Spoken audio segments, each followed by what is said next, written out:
جی بنگئی صاحب، صورتحال یہ ہے کہ آج جنگ کا چوتھا دن ہے، اور ان 4 دنوں میں آپ نے دیکھا ہوگا کہ جو بھی ایک دوسرے پر حملے کیے گئے اور متضاد دعوے کیے جا رہے ہیں، ان کی طرف سے اسرائیل کی طرف سے بھی بہت زیادہ کہ ہم نے ایران کے جوہری پروگرام کو بھی نقصان پہنچایا ہے، ان کے سائنسدان جو ہیں وہ ان کو بھی مارا گیا ہے، وہ لیڈرشپ بھی ان کی فوجی عسکری لیڈرشپ جو ہے، اس کے علاوہ ان کی بعض تنصیبات اور عمارتوں کو بھی نقصان پہنچایا ہے، جبکہ دوسری طرف ایران بھی اسی قسم کے دعوے کر رہا ہے، اور وہ بھی اسرائیل کی کافی عمارتوں کو، ان کے بعض تنصیبات کو نشانہ بنایا گیا، اور ایک جو سب سے اہم وہ امریکن طیارہ جو ہے 35 اس کو نشانہ بنایا گیا، اور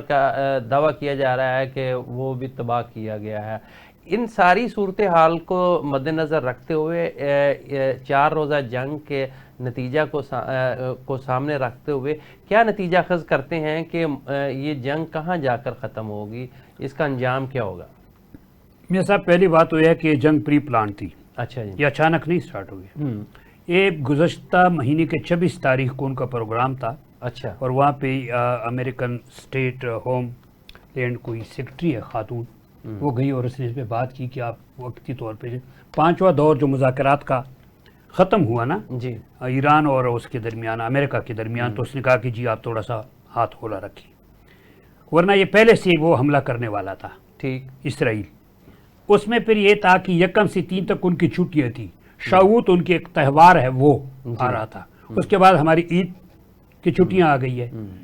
تو پھر یہ ہے کہ 9 تاریخ کو جون کو جب ٹیلی فونک رابطہ ہوتا ہے ٹرمپ اور نتن یاہو کا، جی، تو اس میں کچھ اچانک جو ہے نا گرین سگنل جیسے مل جائے تو اس نے پلان کر دیا، اور آپ کو پتہ ہے کہ 13 کو پھر حملہ کر دیا ہے۔ ٹھیک، ایک طرف اس حملے کو جب ہم دیکھتے ہیں تو ایک یہ ہے کہ سائیکولوجیکل انہوں نے ڈسٹرب کرنا تھا ایران کو کہ شاید آئندہ مذاکرات کے دور میں جو متوقع تھا کچھ وہ لچک پیدا کرے۔ ٹھیک، لیکن جہاں تک یہ ہے کہ اسرائیل کے عزائم بالکل جنگ والے تھے۔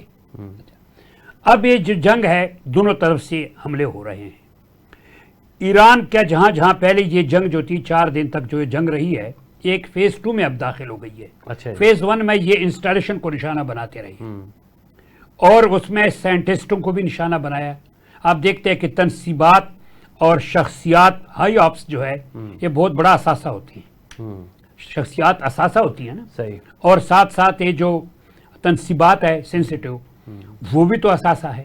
ان کو بلڈ کرنے یا ڈیولپ کرنے، ٹرین کرنے میں بڑا وقت لگتا ہے۔ پہلے تو اس کو نشانہ بنایا گیا، معلومات تھی ان کے پاس جو بھی تھی۔ اس کے بعد یہ جنگ جو انہوں نے ریٹیلیٹ کیا، حملے انہوں نے بھی کر دی اس پہ، انہوں نے بھی جن تنصیبات کو نشانہ بنانا تھا بنا لیا ہے۔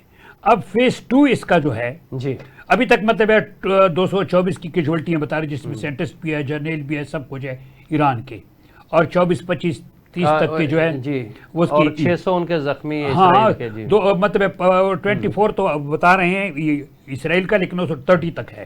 اچھا، 19 زخمی بھی کافی ہے۔ اب یہ ہے کہ فیز 2 میں اگر جب ہم دیکھتے ہیں تو یہ شہری آبادیاں کو نشانہ بنانا شروع ہو گیا، کیونکہ اس میں اس نے کر دی، اسرائیل نے تہران کو نشانہ بنایا، جس کی اس نے تل ابیب کو نشانہ بنا دیا ہے۔ اس جنگ میں جب ہم دیکھتے ہیں جو شہری آبادی کو نشانہ بناتے ہیں تو اس میں کافی خوف و ہراس پیدا ہو جاتا ہے۔ ہاں، اور آپ کو پتہ ہے کہ اسرائیلیوں کی ایک سائیکی ہے کہ جب آپ کے شہریوں کو نشانہ بناتے ہیں تو بہت خوفزدہ ہو جاتے ہیں۔ تو اس لیے اس جنگ کا جو مجھے نظر آ رہا ہے یہ اس طرح یہ سلسلہ جاری رہے۔